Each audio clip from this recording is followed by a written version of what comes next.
let's go ahead and start. Okay. And really what started this, I was talking to Joe Harkins I did an interview with him for that Kansas Oral History Project. Oh, nice. And when Joe got done, he said that he thought you were to energy sort of what Mike Hayden had been to water.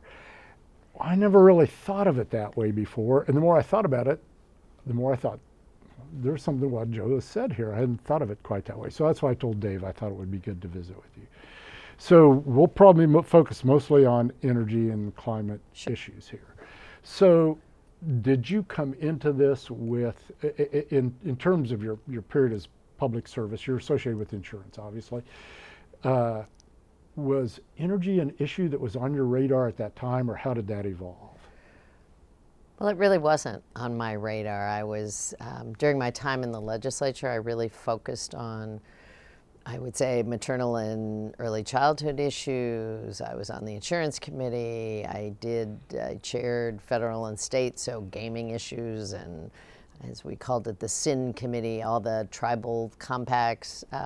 But never did I work on energy issues or, frankly, know much about them. I knew friends who knew a lot, and I followed their lead in terms of votes. That wasn't in any way, shape, or form in the portfolio of the insurance commissioner's office. So again, I did deeper dives on healthcare and other areas, but not that. So it wasn't really until I got to the governor's office, and I would say kind of came in a bit the back door, where I think the first projects that really involved alternative energy from the start was trying to save the tall grass prairie, the park that Nancy Kassebaum and Dan Glickman had brought into the federal system as partners. And the the foundation had always been a little shaky because there wasn't a funding stream, and we were very worried that some of the folks who had the land were actually going to split it up and develop it, and saving that piece of prairie became a project that I began to learn about wind energy and natural preservation and the concerns that local ranchers and farmers had about land preservation, but also they didn't really want wind farms located up and down their prairie views.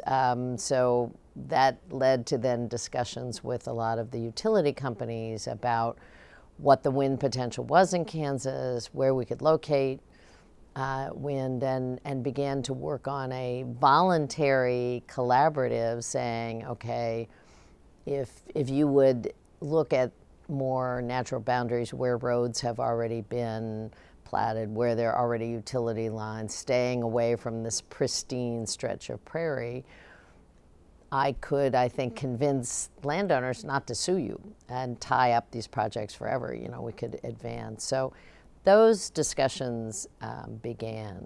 But Joe Harkins was a part of my cabinet apparatus, and he knew a lot about this. And Mike Hayden, who was the Secretary of Wildlife and Parks, between the two of them, they were the best sort of natural resource experts I could have possibly had as teachers and mentors and really guides as we got into water, energy, natural energy that I knew very little about, but luckily I was surrounded by people who knew a lot.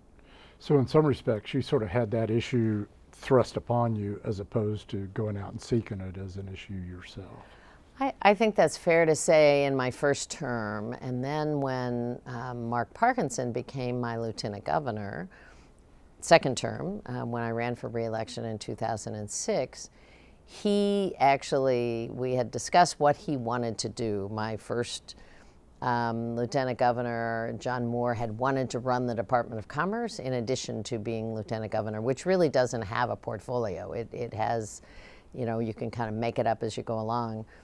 Mark made it very clear that if we won, he didn't want to run a department, but he wanted to work on energy and renewable energy issues. He knew a lot about it. He cared a lot about it. So again, he became a very up close and personal teacher, mentor, as we looked at these, possibilities. And then in 2007, after the re-elect was successful, came the request for Holcomb coal plant, another coal plant in Kansas to be built.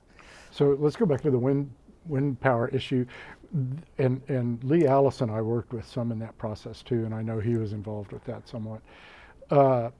Was the driving force there more Flint Hills preservation and renewable energy? Did climate change enter into that conversation? Was it ancillary? How much did it drive this thing? I'm not sure that terminology was very widely used at all. What was recognized was that Kansas had this amazing natural resource, and that wind, I remember a quote I used over and over and over again, that Kansas is the third windiest place in the country. And I would say even when the legislature is not in session, and that would always draw a big laugh. But what I found very quickly is that Kansas knew a lot and cared a lot about preservation of natural resources. We were one of the sunniest places in the country, ideal for solar, although that's really never taken off here. But wind seemed to be a very natural fit for Kansans. And I think farmers saw it as a great fit. It didn't, spoil the land. It could work very well in farming areas where they needed additional sources of income. It didn't require extra water. You didn't have to irrigate. You didn't buy, so it was a resource, an asset that was really untapped. But I don't remember talks about climate change. I do remember talks as we got into the coal issue, right, that involved pollution and, in that way, climate, the air that you breathe and could make you sick, and learning that Kansas had already the 10th highest per capita carbon footprint in the country. And we didn't need any of the energy that was being promoted as a part of the Holcomb plant. We had plenty of resources in Kansas that Holcomb was going to be built to ship all of the energy to other states, principally Colorado, but we would have the carbon in our air. So it, in that way, it seemed like a really bad trade to me, where we get additional carbon. We're already a very significantly carbon-heavy footprint. And the discussion about carbon credits and getting pollutants out of the air had really begun to take some hold on the national level. People were looking at ways that energy overall could be greener, that you could encourage businesses and consumers to look at greener alternatives. And here we would be actually in Kansas kind of doubling down on coal at a time where we didn't need the energy and we already were carbon heavy. One last thing about the wind issue, and then we'll come back to Holcomb. So here we are, however, 15, 20 years later. In effect, that moratorium is held, even though it has no legal force. Are you surprised that it's still in place? I'm sort of shocked. But I think, again, what the legislature was resistant to do was put a mandate in place. We presented maps, and again, with I think Mike Hayden and Joe were very involved in this, and Joe went out and did a series of community meetings throughout the Flint Hills area, throughout the heart of the Flint Hills and surrounding communities, about what this would mean and where the lines could be. And the debates were pretty interesting because in some cases the local communities often felt they were being penalized if they were within the area where wind farms were prohibited. Some of the, I would say, leisure ranchers who had a second home or an investment in the Flint Hills were unhappy that the lines weren't more broadly drawn, that their ranch was not protected in the same way. But what was clear was that if we could find a way to put some of the economic benefits of the wind farms back into communities within the borders of the prohibited areas, and satisfy the external ranchers that there were already roads, there were already utility lines. This wasn't going to produce any new detriment to pristine land. It was already plowed and developed. We got an understanding, and I think legislators very quickly, who didn't want to pass a mandate, but also kind of had the buy-in of their local constituents to this makes sense. As a public policy instrument, it's pretty unusual, isn't it? I mean, it really is. In the natural resource world, it typically doesn't work that well. So it's very unusual, and what we put this kind of, if you will, voluntary agreement on top of leases that in many cases had already been signed. The wind energy companies were well ahead of us and had gone and signed up farmers and ranchers all throughout this area, and there could have been a proliferation of wind farms. What was very clear, though, is we had some deep pockets who were some of the, I would say, leisure ranchers, farmers, who made it clear they were willing to use their resources and tie these projects up for decades in court. And so if indeed the boundaries that were drawn were not honored by the energy companies, they would never have a wind farm anywhere in Kansas. And so I think that they became the enforcers, even though some of them weren't, as I say, pleased that the boundaries weren't broader. They made it very clear they were willing to, they didn't have anything else to do. They had plenty of money, and come on, put up a turbine and see, we'll see in court. let's see where this goes. You bet. Scott Ritchie was one of those kind of guys. It was that I knew pretty well, that had a lot of those feelings. So then to go to Holcomb,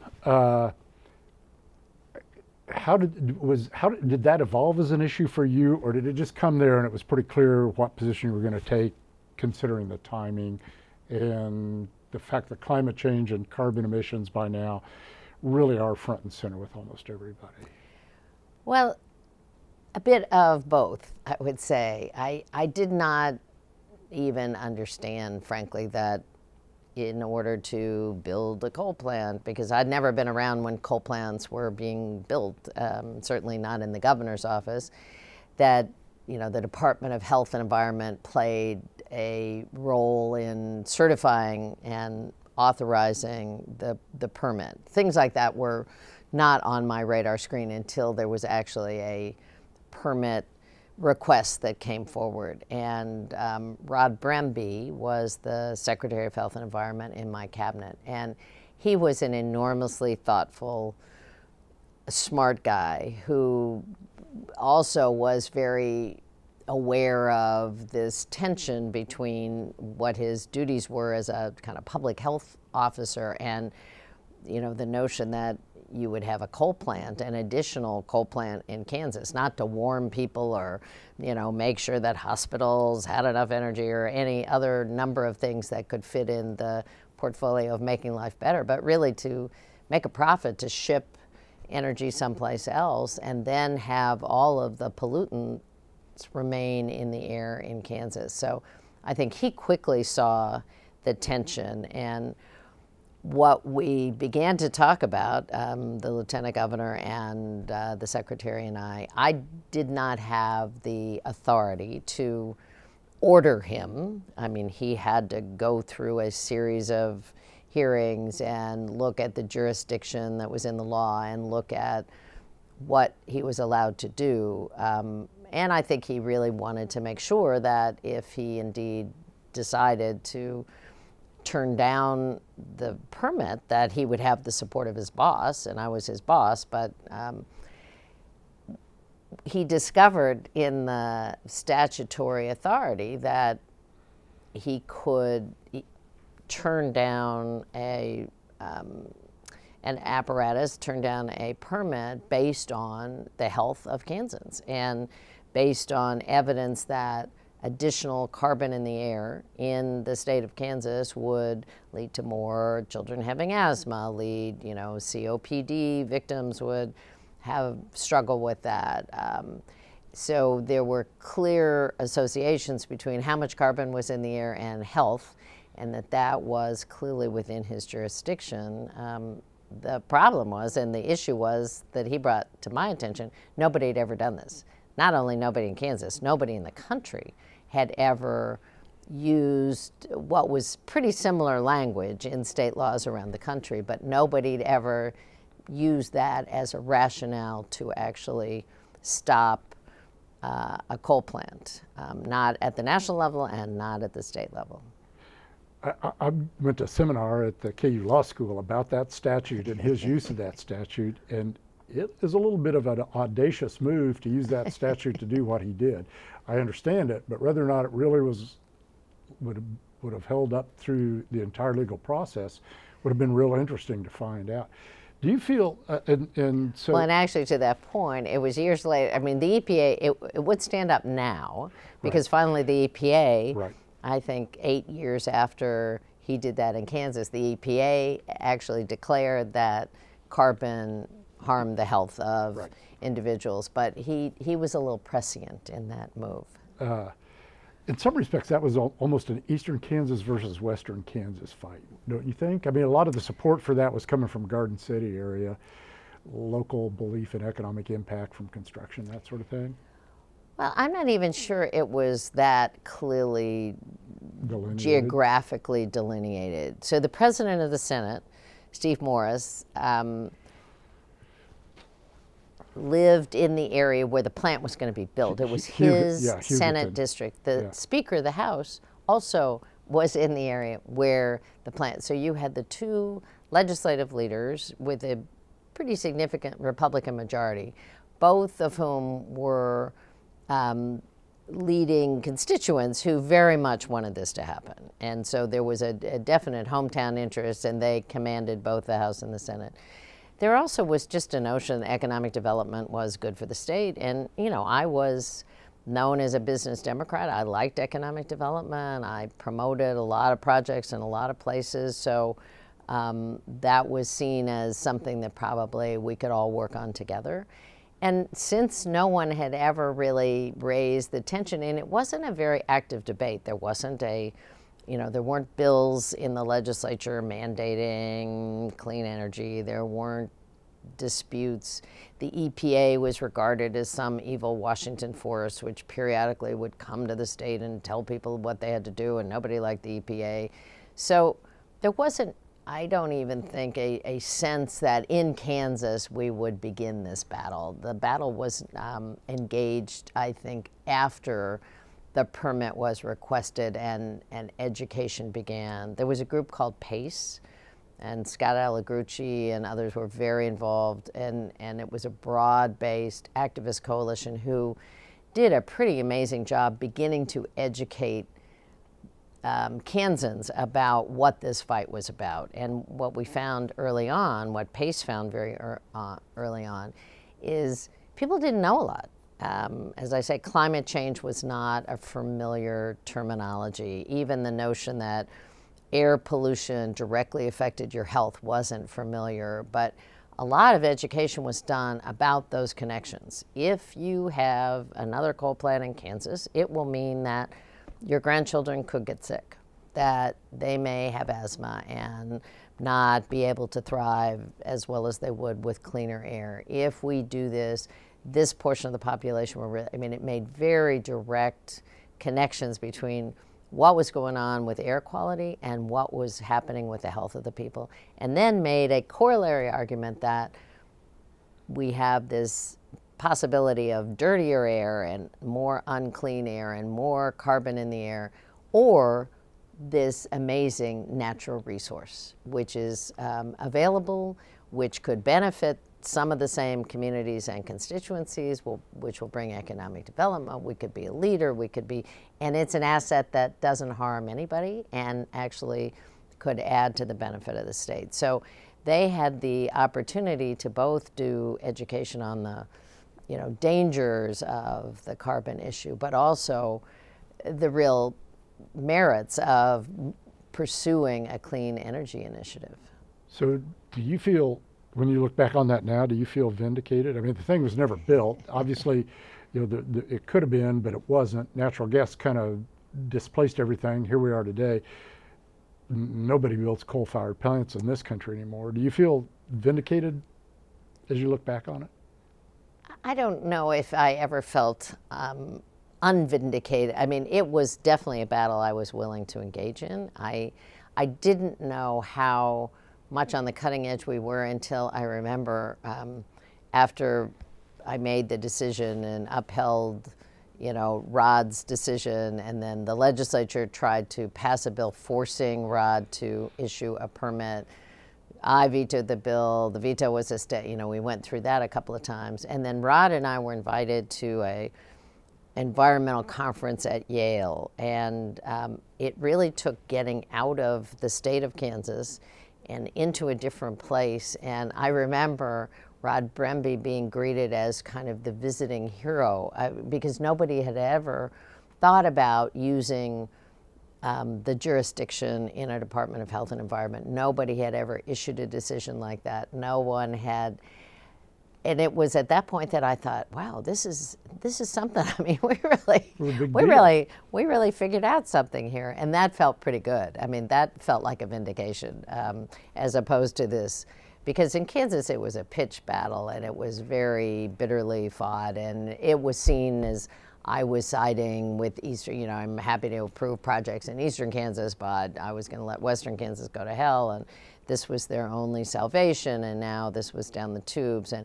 that felt very, it was bitter, and I didn't feel it was a very fair characterization, but it was made anyway. I did a field trip with John Peck from law school out to Garden City in that process, and we went to Holcomb, and when I told the engineer at the plant I was from Lawrence, it did not go over well, trust me. Well, so, it was pretty bitter. In your time then as Health and Human Services Secretary, climate change enter into the conversations much at that point?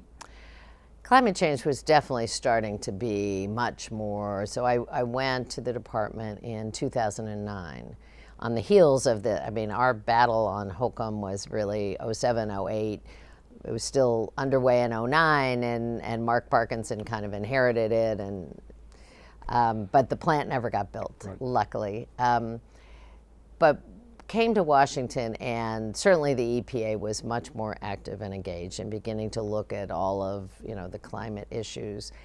I worked closely with Lisa Jackson, who was the head of the EPA, on the connection between public health and the EPA on a very kind of personal basis. Her son was a serious child asthmatic, and she could make the direct correlation between what was going on with both air pollution, but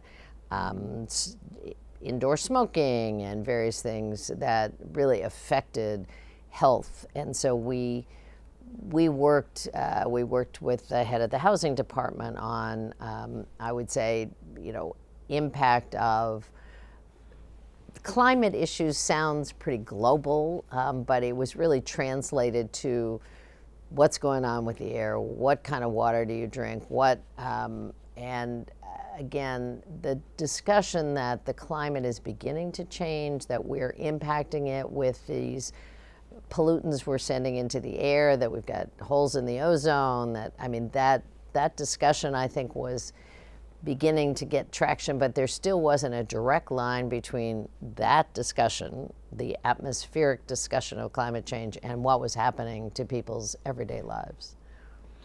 So it didn't really drive directly then a lot of the day-to-day issues that you were dealing with in this That's process. right. I think what drove it was more there was definitely a connection between climate issues and health, but not nearly to the level that we're looking at today, the forced migration of millions of people who are being displaced by climate, the kind of uptick in storm, the droughts that people are experiencing. Those issues were not nearly as prominent. And I was there through 2015, and I would say that was, again, beginning to, the Sandy Hook hurricane had some definite climate aspects, and people were talking about seeing things that they hadn't seen before in terms of just water levels and frequency of storms. But that was at the end of my term there, not really as part of what I inherited coming in. So as sort of a long-term Kansan and observer of the state, so now we're in 2023. How do you feel like the state is responding to climate change now? And in some respects, the visibility of the impact of it, I think, is a little more apparent with all things that you just talked about, and it's apparent it affects Kansas. How is Kansas doing along these lines? Well, I would say we're doing pretty well on the energy side, using the resources that we have. I think the last I saw, about a third of the power in Kansas is generated with natural sources, and that's without any kind of mandated renewable energy standard. That's remarkable. I mean, just remarkable. So that piece of the puzzle, I think, has worked. What I think has not worked as well, and we haven't paid enough attention to, and is looming as the most serious crisis we will have in this state, is our conservation and cultivation of new water resources. It's something that we tried to tackle in some ways.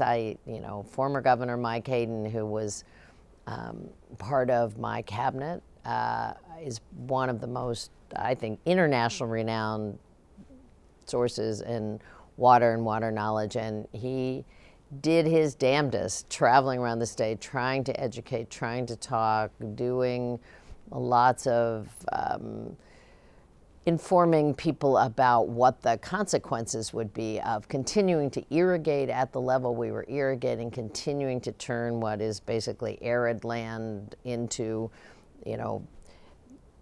lush farming resources, and using, at that point at least, about 80% of the Kansas water for irrigation. And as the eastern part of the state was growing, and as the weather has really exacerbated that situation, I think we're now at a real crisis, because nothing has been done in that side of the resource house to really look out to the future, and we're now at a crisis.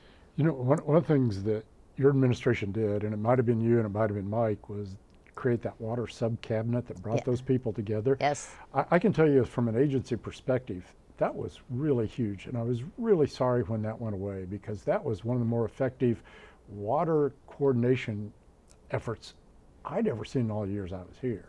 Well, Mike really led that effort, and suggested that we put all the interested parties at the table, and that we actually not only had discussions, but had a kind of joint budget, that people would come forward with a water budget. So each of the agencies who had a piece of the puzzle had pre-discussions and came in with an agreed upon level. I mean, that was unheard of. And in some ways, legislators were kind of ticked off, because it's like, well, we like to do these kind of one at a time, and this committee has jurisdiction over this, and and it was like, nope, that's not going to work this time. They each had very common front, very unified, and it is a shame that it went away. I think that was seen as something that wasn't needed, which gives, and again, I think an example of how short-sighted the vision of the water issue has been in this state. And with the changes over the last number of years, and there have been dramatic changes,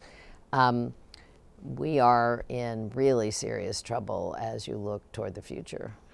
In some respects, I hadn't really thought about this before, but in terms of the process of public policy, with things like that sub-cabinet or that voluntary moratorium for wind farms, it's the machinery of government that in some respects is really interesting here, that it's put to work in some different ways in this process. Well, it is, but I think, I would say the common theme is first agreement and some sort of vision of the leadership and willingness to tackle challenges. I mean, this is not, oh, we're going to do what they've always done and we'll just kind of, I mean, these are tough issues and they're going to be competing sides, and having, you know, some leaders who say, okay, we think this is the right way, we think we got to stop doing things this way, but then going out and getting buy-in, getting some support, getting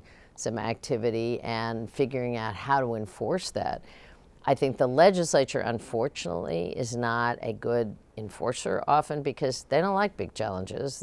You know, it's a 90-day hit, and the last thing they want is to, particularly, is to tick people off who they represent. So they'd rather avoid it. I mean, we're not going to ever close a school. We don't want to, you know, consolidate a government. We're not going to tackle energy issues. God knows we're not going to talk about irrigation. I mean, any number of things.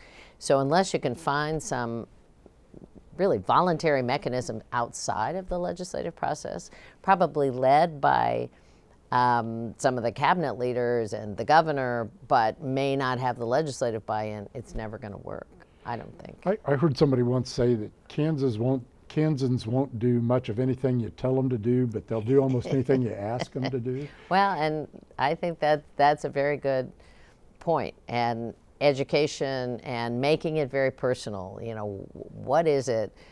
I mean, most people would say, well, there are 1,200 jobs coming to the Holcomb plant. Why wouldn't we want 1,200 jobs in Western Kansas? And then you kind of begin to break that down. Well, you know, it's really going to be like 150 full-time jobs. There may be 1,200 people moving in and out to build this, but that's a one-shot deal. And here's what you're going to have as a lasting legacy, and here's what that means, and here's what it means to your family. And it's like, oh, well, that doesn't make a lot of sense. So, I mean, but that takes a while, and it takes a step-by-step process, and it takes some, you know, willingness to, again, counter skepticism and put up some fights. We have a legislature right now that doesn't really represent where the population is, but is drawn in such a way that there's an overabundance of Western Kansas representation, and I'd say an underrepresentation from Eastern Kansas. If you put this to a vote of the people, if you said to Kansans, all right, do you want to deplete the water resources available to the entire state of Kansas by continuing to use this much for irrigation, drain every drop coming in from the Colorado River, do this and that and the other? I think overwhelmingly the vote would be no. And it would come from, you know, the 8, 10, 15 counties east of Highway 69, where the votes are to elect statewide office holders. The problem is that isn't how the legislature is allocated. But related to that, one of the things that Dave and I have heard a lot in these interviews is climate change is an issue in which individual action probably isn't going to get you where you need to go. That it's going to take collective action in terms of, particularly on the energy side, but in a lot of respects.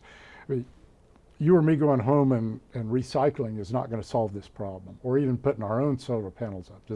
It's a bigger societal issue, and that's why people tend to look at institutions like legislature to help lead the way here. If they don't have those, this becomes a really difficult, and not just legislature, but Congress, it's in an international, I mean, you sort of see where I'm going with this. It really relies on those institutions and individual leaders. Yeah, and believe me, I'm not suggesting that each of us could solve this, you know, by going home and doing something. I do think the terminology is just baffling to a lot of people. I mean, the terms climate change don't mean a lot to a lot of folks and sound so big and so global that there's nothing I can possibly do about it. So I think that in and of itself is a problem. We have to begin to translate this into action steps that individuals can take. And it may be that you work around it may be that we put a ballot initiative, it may be that we do some other things, but I think right now there's a real gap with the education is still often pitched at almost a cosmic level and leaves people terribly worried and concerned but baffled about what it is that they are supposed to be doing. It's Do I do a good thing by having a compost pile in my backyard? You know, how, if my child doesn't use plastic straws, is that a good thing or a bad thing? I mean, folks don't know what to do. And I think it requires action and frameworks at all levels, internationally, nationally, locally.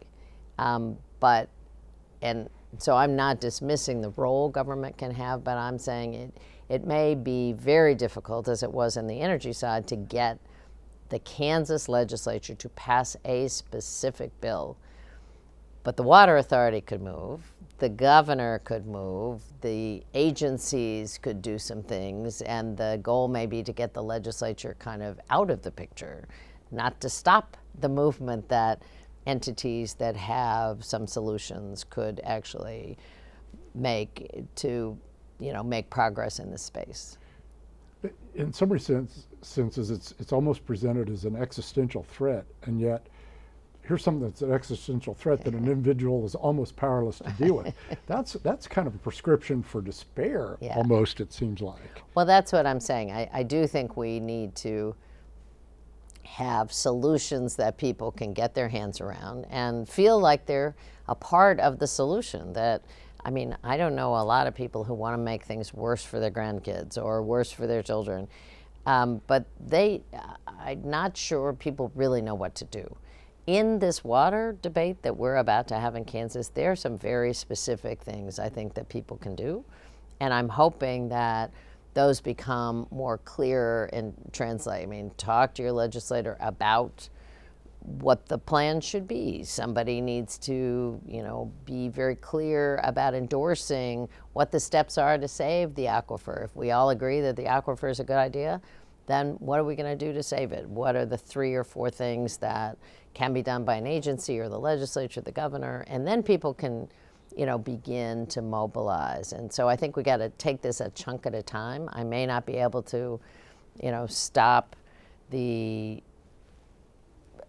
global carbon emission immediately, but I can certainly work on steps, in my own backyard. So in some respects, in both the water side and the climate change side, some of the answer in terms of what can I do, some of the answer may be political.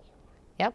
I think it is political, because there are political people who are going to make decisions and allocate budgets and put together resources and appoint leaders. And so it is, in that way, the political apparatus is going to have a lot to do about this. But whether or not that political movement can move forward or stop or moves in the right direction, again, is up to the will of the people they represent. Are you optimistic when it comes to this issue? I don't know what this issue is. Can we impact climate change? I think so. Do we have the will to do what's necessary? I'm uncertain. I think it will take some sacrifice. I think it will take some, real intentional moves to move away from some things that are familiar and into areas that are not so familiar. I mean, and I don't think, for wealthier individuals, going to buy an electric car is the solution to the climate issues that we face. It may be one, changing our entire fleet to electric cars, you bet, that could help. So I guess I'm optimistic that I think we know what to do. I'm not sure we've translated it very well, being we, the leadership who could work on this at the federal and state and local level. But I think this generation that is going to step into authority and power pretty soon is ready to make some very different decisions and is much more knowledgeable. I mean, I think about what I knew when I became governor. I knew nothing about a lot of these issues, and I learned a lot along the way. They're going to come into various positions of authority knowing a lot and having the tools for some action steps. So I think we can move much more quickly with the next generation than we have in the past. So that makes me optimistic. Where are we time-wise? About 5 minutes. Okay. I had one last question. Okay. You mentioned kind of climate migrants, and I wonder what you think the odds are that as time goes on and people get displaced on the coast in California, various places, that they might look at Kansas and what that might imply for the future of the state in terms of in-migration. And you can answer to him, please. Well, I think migration from the coastal areas, and we have seen a series of, I think, unbelievable kind of horrors on the coast, from hurricanes to mudslides to forest fires that are really decimating the terrain and pushing people out of familiar territory. That could push people inland and could be beneficial to states like Kansas. We do have tornadoes, and we have storms, and those are getting more frequent and ferocious. But I think, again, an issue that we face, and here in the heartland and in the middle of the country, is water. And so while they're being, battered by water storms in the coastal areas, we are suffering from a lack of water. And if we can't grow anything in Kansas anymore, if we have to change our economy dramatically because the reliance on water is not able to be depended on anymore, then I don't think we'll be a very attractive state for in-migration. Right now, that would be good for Kansas. We need more workers in Kansas. We need more people to do more things in this state right away. And so it would be great if some people decide to relocate here, but we may be, again, in a situation where coming to Kansas won't be so attractive if we become an inland desert. Yeah, it's an idea that works only if you've got the resources to deal with those people who move here. I've got a friend that just relocated from Arizona to Lawrence, partly because he was concerned about the water situation in Arizona. Well, in this end of the state, that's really not that big a deal, but in the part of the state that's population poor, it obviously is a big deal. Hey, what's really striking here is how these issues tie together with the energy, and we always talk about the energy-water nexus, and you've brought it up. You have connected those all through this conversation. That didn't always used to happen. That's interesting to me that you've done that so repeatedly.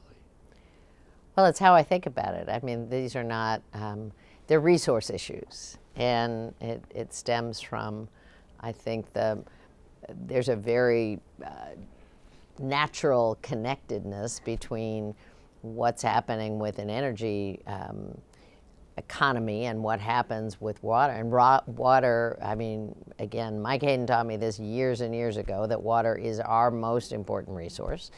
And he would say that over and over again, and people would pay no attention to him whatsoever. They understood energy as oil and gas, and that was part of the Kansas boom. They see coal as kind of the essential engine that runs the state.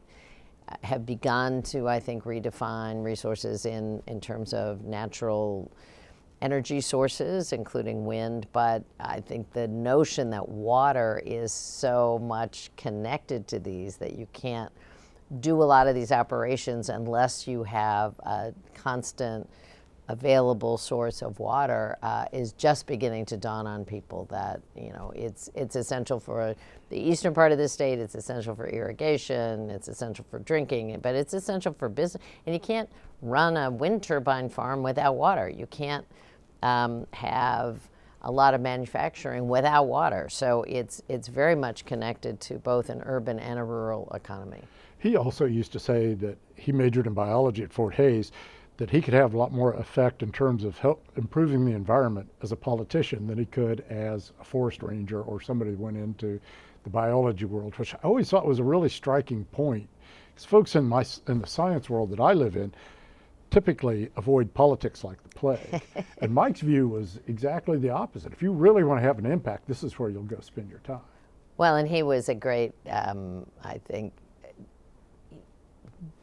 demonstrator of that capacity, not only as a governor, but he used to say when he took the job as Secretary of Wildlife and Parks, this is the first job for which I'm truly qualified. And he was so knowledgeable about resources and natural resources and wildlife, and so loved this state and was able to put together, you know, such a compelling picture of what Kansas could and should be, but also understood how the policies that were being promulgated by agencies and legislators and the governor, how that could either improve or really take steps back from that vision. So he could paint the whole picture and really made those connections over and over and over again. And I know that in my administration, he was a true leader in all of those areas, as well as working a lot with communities around the state. I mean, he really led that discussion within the cabinet. I always told people Mike was a rare example of somebody that didn't mind saying what he thought and knew what he was talking about. A lot of people can do one of those two things, but he could do both. Yeah, he could do both.